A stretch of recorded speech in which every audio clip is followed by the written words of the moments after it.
Hello, can you hear me? Hello. For anyone watching this that doesn't know who I am, my name is Dr. Brian King, and for the last 11 years I've been a stand-up comedian slash public speaker slash author slash entertainer. Everyone knows that when the coronavirus pandemic hit, it canceled almost everything in entertainment. All performances were canceled, shut down. My own tour was shut down. It was pretty devastating to people in the performing arts, especially comedians. After quarantine, things started to reopen, and I had an opportunity to relocate my family to Dallas, Texas, and that's where we are right now. To be honest, I didn't think I would ever do comedy again. I was doubting whether or not I wanted to. I don't even know if it would be possible to continue being a comedian or a public speaker or do any of the things that I did prior to the coronavirus pandemic. At some point, I learned that Dallas was home to the very first comedy club to reopen in the entire country. It occurred to me, if there's going to be a comedy club open in Dallas, then there has to be some open mic opportunities. And eventually I found myself at a restaurant in Lewisville, Texas called Hat Tricks, the place right behind me. There's an open mic here. It's not well attended, and I would imagine that the attendance is even less so after the pandemic. But the fact is that it was open. I came, I did a comedy set, I networked with some comedians, and eventually started meeting people, and we're trying to figure out how live comedy in front of an audience can make a comeback. We are still in the midst of a pandemic, but as far as this group of comedians is concerned, the show, and comedy specifically, must go on. So I'm gonna put my mask on, I'm gonna head inside this open mic and try to tell some jokes. My name is George Red Speaks. I'm a comedian out of DFW. Well, I think that there's a line that everyone's dancing on both ends. There's a whole bunch of comedians that feel that, you know, we shouldn't be out here doing comedy. But then I feel that there's a lot of other comedians that are out here. I wouldn't say we're taking risks. I think we are complying with the guidelines that the government has given us, taking the proper precautions, and you know, we're following our passion and we're working on it. You know, I just wanted to get on stage and I wanted to make people laugh, and I wanted to bring other comedians, give them the opportunity to get on stage if they wanted to. You know, I didn't know if anyone was gonna show up, but at first, like, 2 people showed up, and then the second week, like 6 people showed up, and the third week, like 16 people showed up, and then it's just been going ever since. So yeah, I reached out to an old friend of mine from Lewisville that owns this place called Hat Tricks, and me and Flo Hernandez, we put together a showcase called Straight Out of Quarantine, because, you know, some restrictions that got lifted up. We were able to open up again, and we sold out that show. During times like this, you have to get creative on how you're gonna put it out there and how you're gonna get people together. So we rented out a 2-story boat. You know, didn't make no money on it, but, you know, we broke even and everyone had a good time, so it was great. Tonight is an open mic here in Garland, Texas. The only place that offers comedy in Garland, Texas, in downtown Square. It's called Tavern on the Square. Eat, drink, and chill. What do you think the future of comedy post-corona? What do you think our prospects are? It really depends. I think right now we're in a very fragile state. We don't know if we're going to close down back again or not, or what we are. I do know this, is that here in Texas, a lot of comics are starting to move to Texas. Joe Rogan's been talking about moving next month. Even you know, Joey Diaz is talking about moving over here. A lot of comics that are from Texas that went to New York or LA, they're all back too, and they're finding work here. Because Texas is more open, right? Texas is more open. There's a lot of outdoor patio gigs that we can have that keeps us within the COVID restrictions. Just saying, right now, I think you're starting to see who's hungry. I'm Zak Sprung. What do you think about doing comedy in a post-corona world? Well, it's definitely changed things, but it's kind of created some unique opportunities too. It's kind of made everybody be creative, and really dig down deep into the community and figure out how you can safely still do comedy and run shows and run mics and things like that, with considering, you know, social distancing, wearing your masks, all that kind of good stuff. It's been different, but it's been okay. You know, the online thing's really big as well with it, the Zoom and stuff. I haven't focused so much on that, been more in person and everything, but that has really exploded, as well as the whole Zoom scene with comedy and everything as well. I think it's going to make an impact where it sort of changes things forever, possibly, for at least a long time, that's for sure. So marketing has become a lot more difficult because you have a lot of folks that aren't going to go out at all, and I respect that for sure, which is why it's so important to make sure you do a COVID-friendly type of show with the social distancing and mask requirements and everything like that. It's been difficult for me as a new guy too, because it just changed the scene so much, and I was just sort of getting acquainted with everything and starting to feel real comfortable. And so for all the comedy clubs to close and everything like it has been, that kind of threw a monkey wrench, and especially with not as much opportunity and not as many mics. I used to hit 9-10 mics a week, and now that's not even a possibility. But I think that all this COVID stuff is going to make people really appreciate the opportunities that we do get and we do have. I think it's going to create perspective and appreciation for the things that we do get to do in the position that we're in. You know, and I respect that some people don't want to come out and do it at all, and that's totally fine. But on the other hand too, you know, if you're a working comic, you're producing shows, and that's where you're making your money. You still got to feed your family too. If it's out there, you know, you can't just sit on unemployment forever and ever, you know. So That's true. Do you wear a mask on stage? I do a mic cover and bring my own mic. That's what I generally do, because they just can't hear through the mask, and I'm not close to anybody within 6 feet, so it's okay to not wear the mask. So. And is that uncomfortable? Yeah, I mean, I think it is for everybody. I do it because it's the right thing to do, but it's not the most comfortable thing in the world, that's for sure. Yeah. So about 2 weeks after I started hitting the open mic scene, there was a surge in coronavirus cases in Texas, and so the governor decided to reclose the bars. For those of you who are watching that might not be aware, a comedy club is basically just a bar. And open mics, they're mostly held in bars. So this eliminated almost immediately the majority of opportunities that we had to perform. Now, bars are closed, but restaurants can stay open. And so any place that does more business selling food than alcohol is technically a restaurant. And the few places that are continuing to allow us to perform are classified as restaurants. My name's Eddie Trevino from Oak Cliff, Dallas, Texas. Well, first of all, I wasn't really getting that booked, and I don't understand why, of course, because I got my own back. But whatever the reason is, when it shut down, that just put the nail in the coffin for me. And there was a point in time when they started reopening everything. I felt like there was opportunity there to maybe start getting commitments at certain locations that had to start over new, and depending how many people come in, and I just saw opportunity to try to at least create more mics. Some comedians, whether their circumstances like good, established or not, for them to give an opinion about some comedians that are actually out here trying to do something, even though we're at a state of panic. I just feel like it's unfair, man. It's not fair, dude, to judge anybody, period. Produce a show too. How did you get that off the ground? Well, me and my buddy, this guy named Jamie, he used to run this place called the Mason Bar in Uptown Dallas. And there's a comedian guy named Tyson Pfeiffer, shout outs, funny guy. He used to do like basement shows there. And one of my first big stages as a comedian. I enjoyed how it made me feel to do it in a big crowd. That was one of the first places.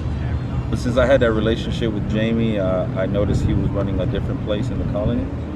And I reached out to him. He was open to the idea, and his staff is wonderful. They're open to suggestions, and they're also working with me to make it, you know, what it is today. It's a really good mic. But comedy's never gonna go away. There's so much going on right now. You'll be surprised the people that just, you know, comedy lands on their lap, how much it does to their lives, how much it takes away the unnecessary stress, even for a couple moments or 30 minutes to an hour. It does a lot, and it's never going away, no matter what. I'm Raza. Obviously, it's very different, but at the same time, you know, there's this culture now that you shouldn't be going out at all, which I don't agree with. And the whole, I mean, you know, if you're taking care of yourself and you are being cognizant of other people's, you know, space, so to speak, I think it's fine. I think comics who are doing the mics and shows right now are very respectful of everybody's space and time. And like every show I've done and been to thus far, they're pretty spaced out. I mean, if someone's uncomfortable and wants me to wear a mask, I'll wear a mask for them. But I don't think me wearing or not wearing a mask if I'm by myself outside is constitutes for me to get quote unquote canceled or hated on. I'm Splatt, DFW comedian. Well, I was certainly one of those comics that was going to like at least one mic a night, you know, other than Saturdays where there really aren't mics. Like, so it totally changed my schedule. I was sometimes doing like 3 mics a night, just driving out, you know, saving money on gas now, I guess. But yeah, I just wasn't doing it as much, and I was starting to get booked for a lot more shows, and then Corona hit, and yeah. I am running into different people than I did before. I think, first off, because I used to be going to the Fort Worth mics way more, and the first mic to open was Hat Tricks in Lewisville, and so that one was, you know, the one everybody was going to at all for the first part, and then just different comedians than normal were coming out, maybe out of safety, just maybe out of like they were liking the break from comedy. Depends on who they are, but other than, you know, that, and I feel like the crowds honestly kind of feel the same. Like everyone kind of talks about how there are less crowds, but I don't really see that as much. Do you ever get concerned or nervous performing? Yeah, not while I'm performing, but definitely, you know, that's why I bring the mask and I try and stay distant from the disgusting comedians as much as possible. I think much like most people, hopeful that the coronavirus will come to an end pretty soon. I know that I think it's going to be a while, especially with, you know, how much it's growing right now. But you know, maybe check out those online things. I certainly haven't done a Zoom show yet because I feel like it would take away what I love about stand-up. But hopefully this will give everybody the opportunity to experiment with online things. You know, I go to UNT for new media arts, and so the concept of stuff being turned into technology isn't a completely new concept to me. So, you know, like skits and just like various things that we can move with the same ideas, the same jokes, and put them on in some kind of format online. I'm not sure if that's necessarily going to be Zoom shows, but you know, it very well may be. Just kind of transferring into more technology. And all things considered, why did you come back to comedy? I'm addicted to it. It's pretty much that simple. I had some new jokes that I wanted to work out, and yeah, I mean, I think most people know who do stand up know how addicting it is and how much you just want to keep going at it as much as possible. So that's certainly why I came back. My name is Richard Moore, up and coming, close to a year now doing stand-up. There wasn't any outlets to do anything besides Zoom, and I don't think I was ready to do anything on Zoom for some reason is you don't get the reaction from the crowd. You know, most comics, or I can say comics, they're looking for the reaction from the crowd, the feedback, and the body language that you give out once you're on that stage. What's it been like being able to do shows again? Freaking awesome, man. See, y'all have no idea, man. When you get into this world, this is to me, it's almost like a brotherhood or fraternity or sorority, you might say. You meet different people, different genres, and you get to hear different point of views of life. And I think that's the coolest thing about it. And they come with different perspectives that some people don't ever see, or observation that comics do. So with coming back, it was more of an outlet, a time where I can be with some good people, positive people that always do uplifting things towards you and say encouraging things that, you know, keep you going if you're just starting out. With this corona stuff that's going on, it's really making people shy away from coming out. and enjoying themselves like how they used to be. And to me, it's almost kind of like a fear factor of people getting out and enjoying their lives. So hopefully everything does change back to normal, and we can go out and do more shows and do more open mics and just enjoy life, man. That's the whole thing about it. Let's get back to enjoying life and enjoying people. I'm Khris Germany. Listen, when you're a comic, it's tough to try and follow the rules and still get your time in. And we can't do it without getting out there. You don't realize how you can really manipulate a crowd and what the crowd's really asking for until you get out there and do it. So we don't know if we're funny until we get in front of people. And once you start it, it's in your blood, and you can't not do it. So you gotta get out and you gotta get in front of a crowd. I gotta get in front of people. I gotta be there to see if what I'm writing down on a daily basis is funny. Nobody's gonna tell you except the crowd. Now, you're filming us in the state of Texas, so the opinion that we're gonna have in this state may not be the opinion that they're gonna have on the coast. But all I know is I gotta get out and I gotta get in front of a mic, even if it's 5 minutes. You know, it's just, you can't, if I got the chance, if other people are out here doing comedy, why the hell can't I be out here doing comedy? I'm 52 years old right now. I'm not like these kids who are in their 20s. They can take a year off and come back and it not affect them. Like I gotta get my time in now. I gotta get my time in now. I am Will Sammon. It's nice to be back out. Been going strong for about 2 months now with all the open mics opened up. I actually ended up doing my first showcase, kind of a style like this, was asked to do a show the same night that the NBA, March Madness, all that news came through that it was canceled. Like when COVID-19 really hit and everything shut down, that same night that we were all getting notices of that. So right when I was just kind of getting asked to be on a show, it was like, all right, take a break, start all over. It was cool that I got a show in because it gave me motivation. And then I actually did 10 minutes. And so I had 10 minutes of material that I actually was able to come into these open mics with and not come in as a newbie and like kind of like nervousness. It's like, okay, I have stuff that works, and I was actually using that mixed in with new stuff to kind of give me that confidence back. Like, okay, I know I have stuff that I've written and rewritten and worked out, and then I transitioned to new stuff. And coming back in after the whole COVID shutdown, it felt like I should be there. And you know what? And it was the one spot that's pretty well known at Hat Tricks over in Lewisville. And George Red was hosting the open mic. Nobody was there. It had the same atmosphere. It's a brutal mic. If you go to these, it's a great mic. Any mic's great because it allows you stage time. But usually that was the one mic where I'm like, oh, why do I, that will make you go, why am I doing this? What is the point? And it felt awesome.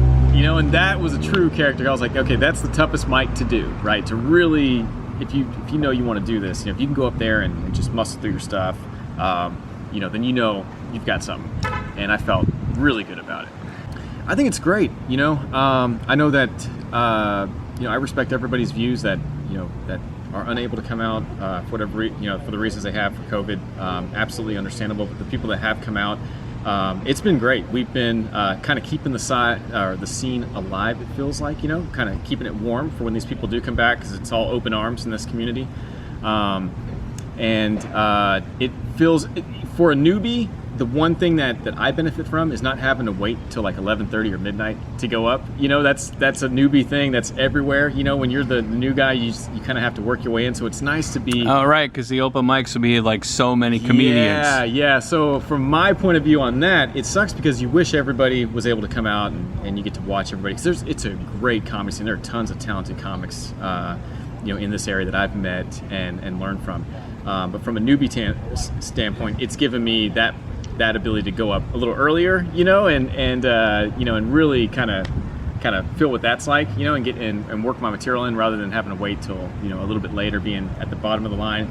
And sometimes the benefit to going up earlier is you have a little bit of an audience, you know, rather than a couple of comics watching you, which is cool because they give feedback afterwards. But sometimes you kind of crave that audience to see if I can get a real laugh, you know, from somebody unexpected. But that to me has been, for myself, and I know a few others that just starting out, it's been a cool thing to see, you know, to be a part of, you know. I'm Clarissa. Pretty much comedy and my day job was what I did all the time. So once those were cut off, I was pretty much a sitting duck.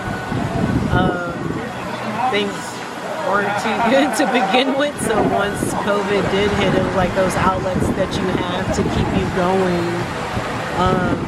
It was just all gone. So it wasn't just a financial toll, it was a mental, emotional toll. I think that was the hardest. I was just in LA by myself, and my family, my kids are here. So, and at the moment, Texas was open for business, so there was at least open mics, and so I figured the least I would be able to do is open mics if I couldn't work, and, you know, help take care of the kids. It's like I needed something. Like you kind of felt like you didn't have a purpose. Yeah. It's like, at least I'll go back to Texas and be a mom. I mean, I think it's a good thing. I mean, the businesses, if they're going to be open and people are going to show up, all we can really do is our own little protocols, and you know, I mean, it's just very odd. I've had people that I've known pass from it, and I mean, I've done a lot of things since COVID hit, and I haven't gotten it, and it's just playing it by ear, like what we were doing with life before. There's just something else new in the air. So I don't know. We can only do what we can do. You think there's much of a future for comedy? Yeah. Yeah? As long as we're still here.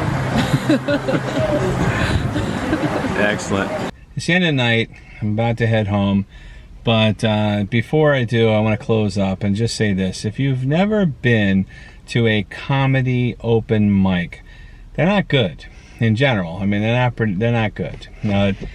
Before the pandemic, they weren't very good. People are in a bar, they're not expecting comedy, and then there's somebody telling, you know, undeveloped jokes at them, or, you know, maybe it's their first time on stage, whatever. Open mics are generally not good experiences for audience members, and they can be brutal for comedians. And in the post-coronavirus quarantine world, they are absolutely awful. But it's all we got. And, you know, until the clubs open up, until we start having theater shows and so forth, this is what we're doing. And these are the people that are trying to keep this thing that we call comedy alive. And I'm grateful for it. Yeah, I'm glad to be here. I'm glad to be here in Dallas, and I'm glad to be a part of this scene. Anyways, thanks for watching.